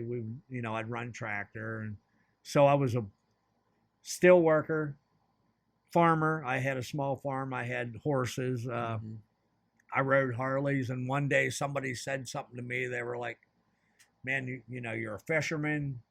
You're a biker. You're a steel worker. You're a cowboy. What exactly are you?" And it's like, that doesn't define what I am. Yeah. That's what I do. That's what I enjoy doing. I am, if somebody would say define you, I would say I don't want to be put in a box. I'm a people person Yeah. that has a fishing problem. Yeah. If I'm, like I said earlier, if I'm not fishing, I'm talking about fishing. If I'm not talking about fishing, I'm thinking about fishing. Yep. That's a part of my life where that's always been a constant.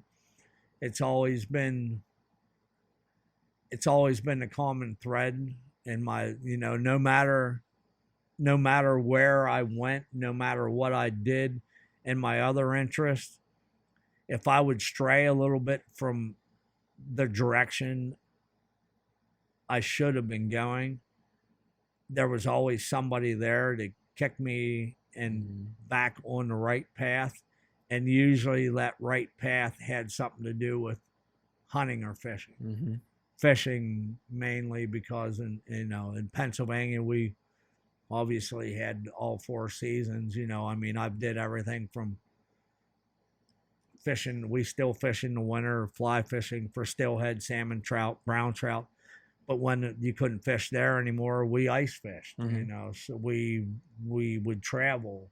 So fishing has always been a very instrumental in my life, And you traveled, you go to Mexico, Belize, Bahamas, Florida. I do want to talk about Florida, fishing here, but just I want to focus on the gear. You have your fly shop. I know you Bozeman, was it Bozeman Fly Rods? Bozeman FlyWorks. Yep. Did that help you Bozeman on the track? FlyWorks. I met them.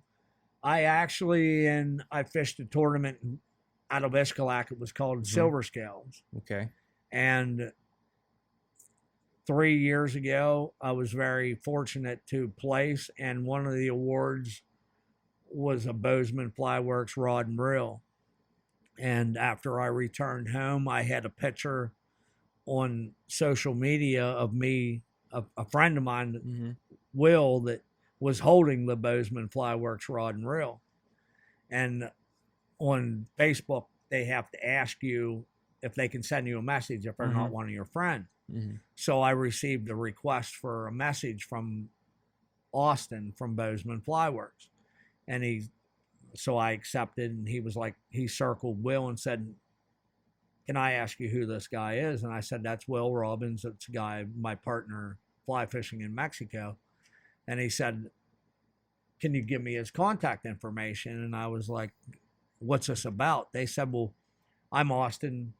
I own Bozeman FlyWorks, and I want to ask him what he thinks of the rod and reel." And I said, "Well, Will doesn't have the rod and reel. I do." And he said, "Well, what do you think of it?" And I said, "Honestly, I haven't used it. Yeah. I've been doing this 50 years, so I have a lot of equipment." And I said, "But I'll tell you what I'll do. I'll take it out and I'll try it." It was rod, reel, line, the whole works. And I took it out, put it together the next morning, took it out in my yard and cast it, and it casted great. And we got to talking, and he said, "It sounds like you have a lot of knowledge about fly fishing." And I said, "I've been doing it a lot of years. I better." And he was, "Well, we want to get into saltwater fly fishing. Will you help us out?" And I said, "Sure." I said, "I don't know anything about like building rods building building rods From the like from ground up, scratch. He said, "Oh no," he said, we can get the blanks. Give us an idea of what action, where to put the guides, and what reel seats and what butt, the butt sections and everything. And I was like, yeah, I can help you with all that. So we worked together for the next few months off and on, and he designed a rod, a saltwater rod. It's very nice. A couple friends of mine have them, and they cast wonderful. Getting back to what I said earlier about not having to spend an arm and a leg for quality equipment, that's a perfect example. I can put you in a Bozeman FlyWorks, which I'm an authorized dealer here. I can put you in a rod reel line out the door for $300. And people will say, how good are they? And I told Austin what I did. I took that rod and I said, I'll tell you what I'll do. This was probably in September of 2020. And I said, well, I'm leaving the end of the month to go salmon fishing up in the tributaries of Lake Ontario. I said, I'll take that rod. So in October, a month later, I carried that outfit for salmon, steelhead trout. I caught 10, 12, 15-pound trout, caught a 30-pound salmon. The rod worked perfect. Rod reel line worked perfect.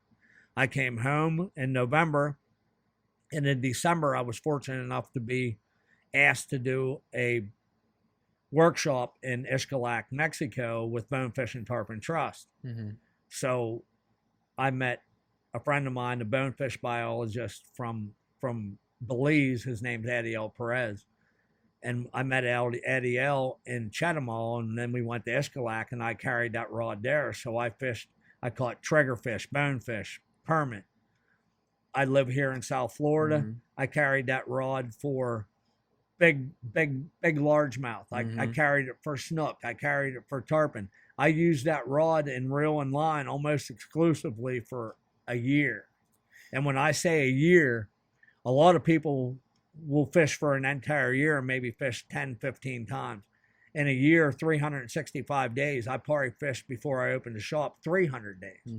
So I carried that rod and reel and line 250 plus days. And I laughed when I did that podcast with Tide Chasers. I said what a lot of people call abuse, I call use. Yeah. I use it. But you had said about doing some writing. When you write, you also need pictures. Yep. So I fish 90% of the time by myself. So I would carry on my backpack, I would carry a tripod with my camera on. So if I'm out in the middle of a flat, and I always carry a catch and release net, a Danco net. I'm a Danco authorized dealer, and the Danco nets are amazing. I've carried that all over, and they'll catch baby. They're big enough for baby tarpon, permit. And if I'm out in the middle of a flat and I net a fish and I need pictures, I only have two hands. Yeah. So I set up my tripod. I hook my backpack to the little hook that's on the bottom of the tripod. I have my net, and I have an automatic shutter on my camera. What do you do with the rod? A lot of people like to put it in their mouth. I don't put the rod. You won't see me put the rod in my mouth to have my picture taken. You know what I do? I throw it in the water. Yeah. So my rod, in all honesty, I told Austin, my rod and reel probably has spent more time underwater than it does in my hand. If I'm fishing on the beach and I catch a snook and I want to take a picture, I throw the rod and reel in the sand. This rod, reel, and line took a beating, what people call abuse. I abused this thing, and it held up, and I said, you got a winner here. That's why when people come in here and talk to me about what they want or what they're looking for, I will send them in that direction. I actually had some rods made overseas that I designed. And one of the reasons I designed it was because Bozeman was very limited in what they make. So I made different rods for different, like I designed a 9'6", 7 weight for up in New York for salmon and steelhead. 6 inches longer with a butt fighting, but where you can really let the rod do the work on bigger water, and it works wonderful for salmon. I made an 8, 9, and a 10 that I use here, 8 weight for. And eight weight's pretty good all around for like going to Belize and going to Mexico. You can catch baby tarpon, permit. Yeah. I would recommend, if you could only carry one rod, I would recommend a 9 weight. Now, let's pretend I know nothing about fly fishing, but could you explain what the rod weight means, where that designation comes from, the reel, and what weight rod to use for what fish? Well, the weight, a lot of people think the weight of a rod, let's say you have a 9-foot 8 weight. They think the rod, when it says 8 weight, what an 8 weight is, an 8 weight is the actual weight of the line that's recommended you cast with that rod. But the rod, a lot of people think, well, they think of species. I'm going to fish for largemouth bass, or I'm going to fish for snook. I need an 8 weight. I need a 9 weight. Really, what that weight is more geared towards, it isn't necessarily what species you're fishing for. It's the size of the flies and the weight of the flies you're throwing. Okay.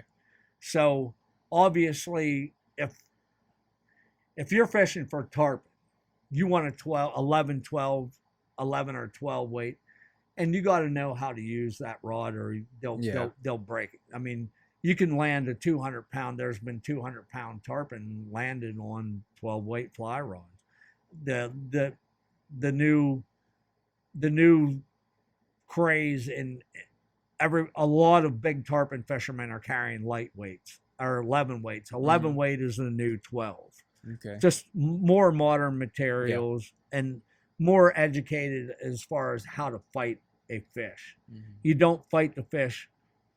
You don't fight the fish with the tip of the rod. The tip of the rod is for casting. The butt of the rod is for fighting the fish. So you'll see them hold the rod straight up and down and break a rod. That's called high sticking.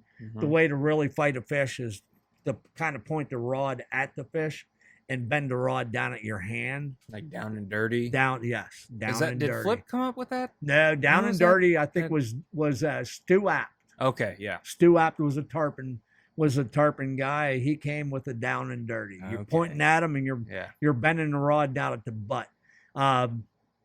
Andy Mill, that's why I said earlier, he is the best big fisherman on the planet.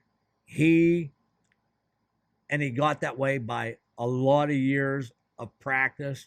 He will actually point the rod at the big fish, and there's no chance of ever breaking the rod because it's all down in his hand where the rod is meant to fight the fish. You're not going to see him break a rod because he knows how to fight fish. That is where the weight of the rods, and the old days, like if you have a 9 weight rod that's 30 years old, the lines today, a 9 weight line of 30 years ago would probably be more, they made the lines heavier. It'd probably be, if you put a 9 weight on one of the old 9 weight rods, it would be too much line for it, because the 9 weight is actually a 10 or a 10 and a half anymore. And they'll tell you straight up, because a lot of people like to go with a fast action rod. A fast action rod is, you have just a very little bit of the tip to load. When you load the line loads the rod. And so through the years, as the materials that they make the fly rods got better and stiffer, the lines had to keep along with that. So now a 9 weight line might actually be, in the old days, a 10 or a 10 and a half weight line. Because of the fast action rods. You'll see a lot of the guys are going back to fiberglass rods now. Yeah. or the full flex fiberglass rods, where you'll actually feel that when you load the rod with the recommended line, you'll actually feel that almost down in your hand loading that rod. And it's all in what you prefer doing. But getting back to the fly shop, that's where you can buy cheap flies on the internet. Yep. You can buy cheap flies from somebody that's selling out of their basement or out of their garage, because they're not brick and mortar and they don't have all the overhead. But there is a need for fly shops, because just as important, if not more so, than the rod is the line that goes along with that rod. And going back to what you said, the price of the Bozeman setup that you could send someone out the door. I mean, my first fly rod I got when I was 8, maybe 10, and that was like a Fluger or a Shimano, where it was like a 7/8 weight combo. It was like $80 at Walmart 15 years ago. And my last experience, I'd mentioned to you before we started, I went out to Utah, and I think I got another 7/8 weight combo that was already spooled up. I almost spent as much as that there, and I didn't get any personal experience. I mean, they told me to, throw a nymph because it was February, cold, little itty bitty black nymphs. I had to put my glasses on just to see to tie it, and I had to YouTube how to tie the leader, and which I want to get into too. Backing, line, that's where leader. The fly shops are needed. Yeah, there's a lot of great companies that make good equipment for a reasonable price. TFO rods, Echo, Tim and Steve Rajef, they're world class. I mean, one of them has the world record single hand distance record for a fly rod. Like, it's ungodly, 270 feet or something. It's unbelievable. So, with him being a world class caster, the rods are going to cast well. Yeah. And they're very good. They're very good. To get back to what I said earlier, you don't have to spend a lot of money to get good equipment. There's never been a better time to be a fly fisherman than today.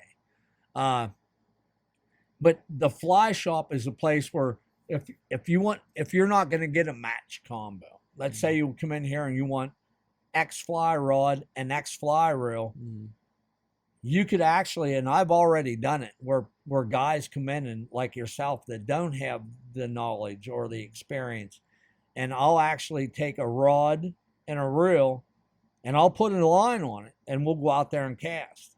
And I'll cast it. And I've already sold a used rod and a used reel where I put 5 different fly lines on there because it just wasn't what I thought it should be. And if it doesn't cast for me, it's not going to cast for you. And I want you to have the best experiences that you can. You'll be hard pressed to find that. I had a buddy of mine. He had to go up to New York for a little while, and he likes to clay shoot. He is a grandmaster USPSA shooter as far as handguns and things like that. He wanted to get into clay shooting. He didn't have that kind of customer service at the Beretta Gallery on Madison Avenue, spending $6,000 on an over and under shotgun. So I mean, that's why I say come see Rex if you're anywhere in Southeast US, or at least go somewhere. Go to a mom and pop shop. Yeah. That way you can save money and save time. And time nowadays is money. I mean, you'll probably buy 3 or 4 different combos on Amazon before you find the right one. Or if you just go to a mom and pop, they'll tell you, here's what you need, and you're good to go out the door. There's other places in our area that sell. I mean, there's White's Tackle. Yep. They have a fly section. Stewart Angler has a small fly section. I have hen lures, artificial lures. Other than that, I pretty much an exclusive fly shop. Yeah. But, obviously I have backpacks and other clothing and things like that. But a lot of people in today's world, that if you're a used car salesman and the guy down the road is a used car salesman, they want to think of that person as an enemy. I like to think of, and maybe, I hope I'm not the only one, and I know I'm not. I like, just because they have a tackle shop or a fly shop, that does not make them my enemy. Mm-hmm. I want them to work with me. I want them to feel they can call me up if they don't have something and they need it. Call me. Yep. If I have it, I'll work with you. You're not, just because we sell the same thing does not make, and people, and there's been a couple people that were surprised that I have that mentality that I want to work with them. And it's like, why? Yeah. Because if you work together, everybody succeeds. Yep. Everybody benefits. They were like, well, if I have tying nights, Mm-hmm. some of the other shops are starting tying nights too. And they were Mhm. like, what do you think of that? And it's like, that's wonderful. Yeah. Why do you think that's wonderful? The industry wins. The Mhm. people win. Maybe they can go to their fly tying night and they can't make mine. Mm-hmm. So that person's going to win. That person might not have transportation, so they can walk to White's if they have a fly tying night, where I'm 5 miles away. Yeah. They can't get here. There's all kinds of circumstances, but if we all work together, the consumer and the people that really want to learn and experience fly fishing, they are the ones that are going to benefit, and that's what matters to me. Yeah, and it works both ways. Say they go to White's, which is a very well-known Yep. establishment, Jupiter, Stewart, Fort Pierce, Yep. Vero. Say they go to them, they learn how to tie flies. I don't know if it's just me, but I like to know how different people do different Yeah. things. And if you get into, the industry, you're going to be like, okay, well, who else? All right, well, they were out of this. Where can I get this in a pinch? I'm going out right now. What goes around comes around. I know. Obviously, before I started the shop, I bought materials at Stewart Angler. I bought a lot of stuff at White's Tackle. I know Tyler and Colin. Tyler Beck. Yes, I talked to him. He's going to come on. They are great Yeah. guys. I mean, and I would like to see them come and visit. If Yeah. they're listening to this, come and see me, man. I mean, I want to work together. One of my best customers works at Snook Nook. Yeah. They don't have hardly any fly fishing stuff, but James is one of my best customers, and we Yeah. come and we talk. I want to work with people. I want Yeah. the industry. I want the consumer. I want the person that whether they're just learning today or have been doing it for 50 years, I want them to come in here and feel welcome. I will welcome them with a smile. I will give them the best advice I can. I'm human. I'm not right Yeah. all the time. I can tell you 3 months ago what generally kind of people the fly fishing industry is. I had an older gentleman come in here. He was carrying a big fly rod and a big Mhm. fly reel.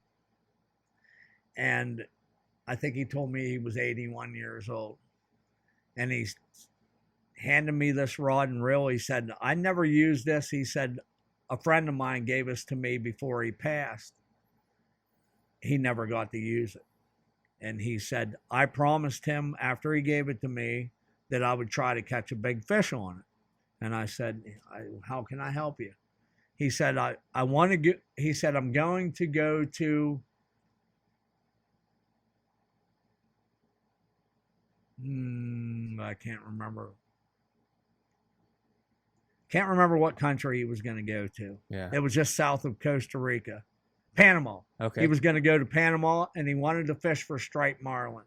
Yep. And he said, can you help me with leaders? And I said,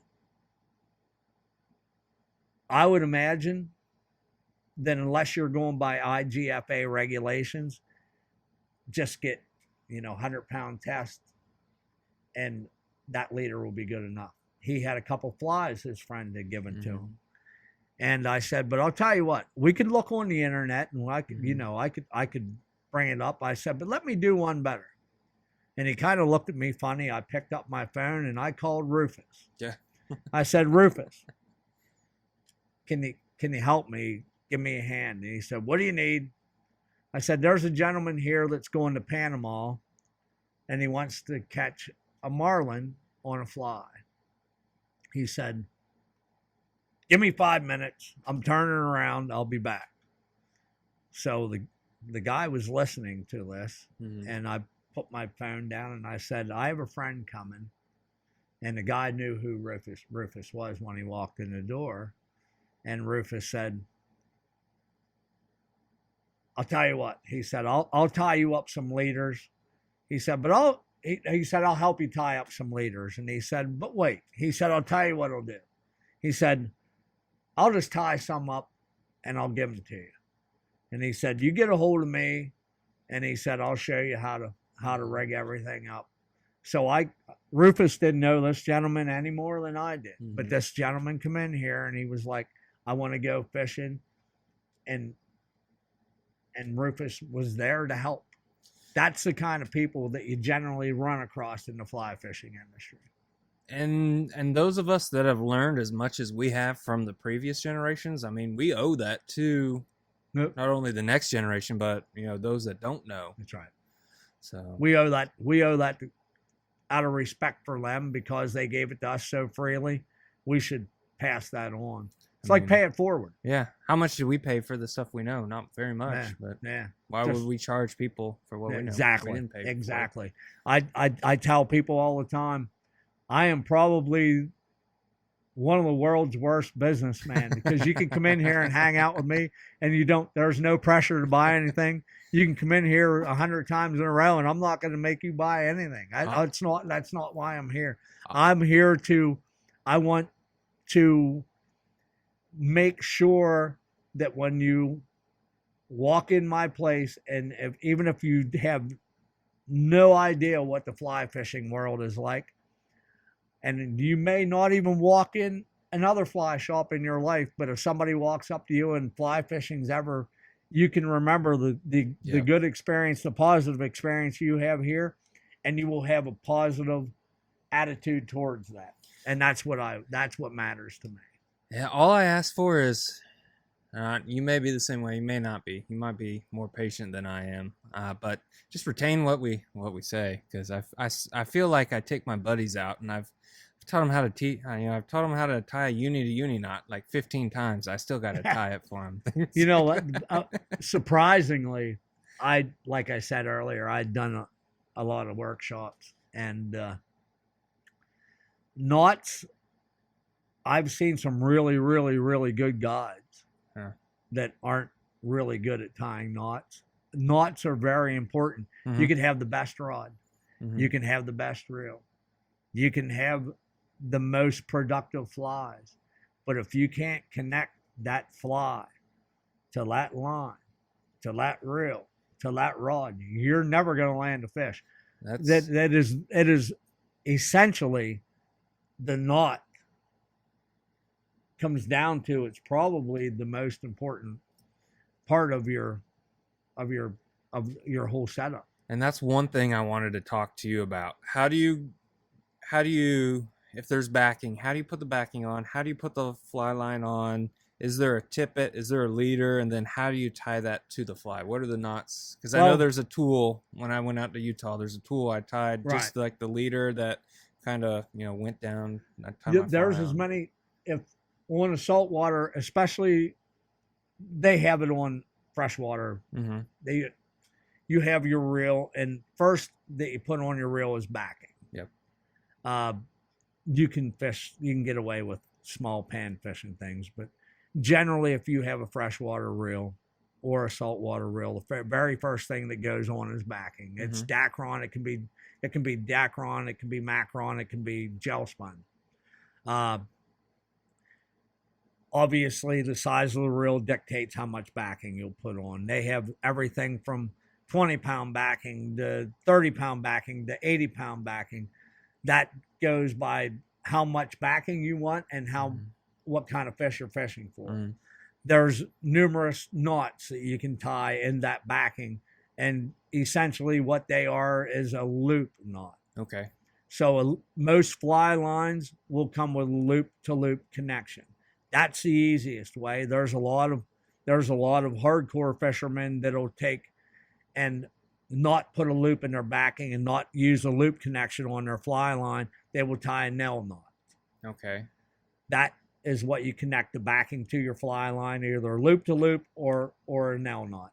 On the other end, on the head of your fly line, there will be a loop. Most fly lines, the majority of fly lines come with a loop. So you can either use that loop until it's ready to change, and then you can put a nail knot. A lot of people prefer to put a nail knot on the end of their fly line to their leader, to their tippet. I use my loop to loop. I use loop to loop connections until there's wear, until it looks like it won't handle anymore, and then I'll tie a nail knot. You can buy pre-made tapered leaders. A lot of people, depends what you're fish for, they don't even use tapered leaders. They'll use straight leaders. That's what I use tapered leaders, but I tie my own. So that's another thing. There's a lot of things you can learn in a shop that wants to spread the knowledge and help the consumer. You can have casting nights, you can have tying nights, you can have knot nights, and I think that's very important. You could have nights where you're making leaders, and I really honestly believe that a leader night is more important than a tying night. Because not a lot of people have the time to tie the flies. I can tell you right now, it don't matter if you buy a tapered leader, a pre-made tapered leader, eventually that leader is going to get damaged. Or if you change flies enough, you got to know how to tie a tippet on there. You got to tie a good knot. You got to know how to tie that. You can tie a clinch knot. You can tie a uni knot. You can tie all kinds of knots to connect whatever your fly or your whatever you're casting to the tippet. But that knot is just as important as anything else in your outfit. When I went out there, I got the tool. Like I told you, I bought a combo, and I almost paid as much as what you were saying the Bozeman's would cost, and it was nowhere near the quality. But I bought that, and it came with the tapered leader, and I got the tool, and I YouTubed it. I don't remember what the knot was called, but I'm in the tool in the Airbnb at the place trying to tie it up. It's like 12 degrees outside. I'm tying that up, and then I'm like, I don't know what to tie this little itty bitty microscopic nymph with. So I'm like, I know a uni knot. I'm gonna tie the uni knot. And I went out there, and it worked for that. But I do want to become more proficient, because that's very on my important. bucket list. That's very important. That's very important. Yeah, that was on my bucket list, so I'm glad I got to check that out. I would like to catch, more or bigger ones, but that was on my bucket list. Well, that's why I'm here. That's why most people at a tackle shop or a fly shop, that's why they're there. They're there to help, to assist. And it's not about just what I said earlier, fishing. If it's all about catching fish, you're in it for the wrong reason. The same way with a fly shop. If you're a shop owner, you're a tackle shop owner, you're a fly shop owner, if it's strictly about selling a product and not caring about the lifestyle, you're in it for the wrong reasons. And my advice, that's why I'm doing this. Some of the other folks you'd mentioned, I've already talked to. We're probably going to have them on the podcast soon. But, if you're in the area, if you're in Jensen Beach, stop by, say hello to Rex. White's Tackle, Stewart Angler, Snook Nook. There's a bunch more here that I'm going to be talking to soon. But, wherever you are, no matter if you're ordering it on Amazon or going to a big box store, just remember, whatever you're saving on money, you're missing on knowledge and wisdom. So that's one thing I just want to reiterate. And I don't know, we've talked a lot with Rex here, but we'll probably have him on again, because he's just such a wealth of knowledge. You're welcome back anytime, and anybody listening, where I'm at. I do take in a very foreseeable future, I take Mondays and Tuesdays off to get my fix on fishing. Yeah. I'm never real far. I usually tell people I have cards here that has a shop number on, but if you have an interest and I see you have that interest, I will generally give my private number out, where if I am fishing, and you need something desperately, if you need some information, call my cell phone and I pick it up, but that's why I'm here. And I guarantee you walk in, I'll greet you with a smile and I'll help you any way I can. And I hope that you'll look back on whether you stay in fly fishing the rest of your life or if you give it up tomorrow. I want this experience to be a positive one. I hope you have something positive to say about fly fishing, because the vast majority of the fishermen out there are wonderful people. Absolutely. And I'm honored to be here with Rex. I mean, he's, like I said, a salt of the earth dude. I mean, you come in here, he's going to help you. Tell folks where they can find you on social media, the address of the shop. And we're in Jensen Beach. Yep. What's the address? My address is 980 Northeast Dixie Highway. I'm in Rio. If you're a local, it's Jensen Beach, but a lot of people know it as Rio. It was right beside where Cito used to be. There's signs and there's banners out front. I'm very lucky. I have my own parking lot. I can be found on YouTube at Team WorldWide FlyWorks. I can be found on Instagram. I think it's also Team WorldWide FlyWorks. On Facebook, my personal page is Rex Hannon, and I do have a WorldWide FlyWorks that I don't put a lot on there. It shares, when I share it on my personal page, it also goes over. But if we have tying nights, we have gatherings. You have no idea. I'm friends with I'm starting a new project here at the shop that's called Pig Farm Inc. It was started by a group of guys out in Colorado a number of years ago, but it's really taken off. There's a friend of mine by the name of Jay Johnson. Jay he drives the Bajío short bus around all over the world. Jay has fished all over the world. Jay is up in New Smyrna Beach with Bajío sunglasses. Okay. Jay started this a number of years ago. It's a gathering. They'll have something called Iron Fly, where they do it out in public in places like a restaurant or something, and they'll get people that had never had any idea about fly fishing or fly tying, and they'll get them to tie flies. They'll have something that's called Get Trashed. I think it's called Get Trashed, where you'll go out along a road, along a stream, along a lagoon, along the bay, along somewhere, and pick up garbage just to, like I said earlier, if we don't take care of what we have, we're destined not to have it. So Jay Johnson can be found at Fishing with Jay on YouTube. Okay. You can follow him at Bajío. And that's BAJIO. Yep. He comes down here every chance he gets. Robbie, a friend of his, there's a whole crew that goes along with that. Like I said earlier, Court, Vince at Skinny Water Culture. I'm sure you heard of Vinny, Skinny Water Culture. They're part of Danco now, which is right here in Stewart. They're very supportive of the fly fishing industry.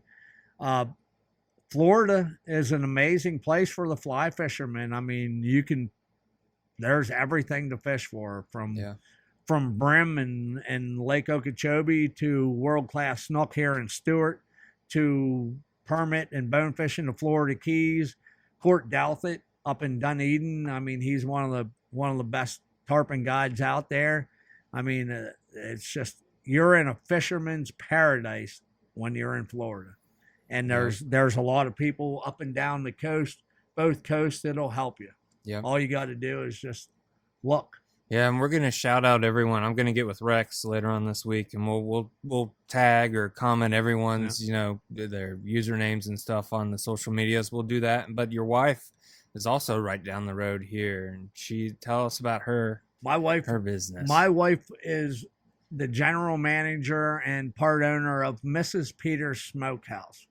Mrs. Peters began making fish dip in Miami back in the 30s. Actually, she started making it before that. It became a business in like 1931.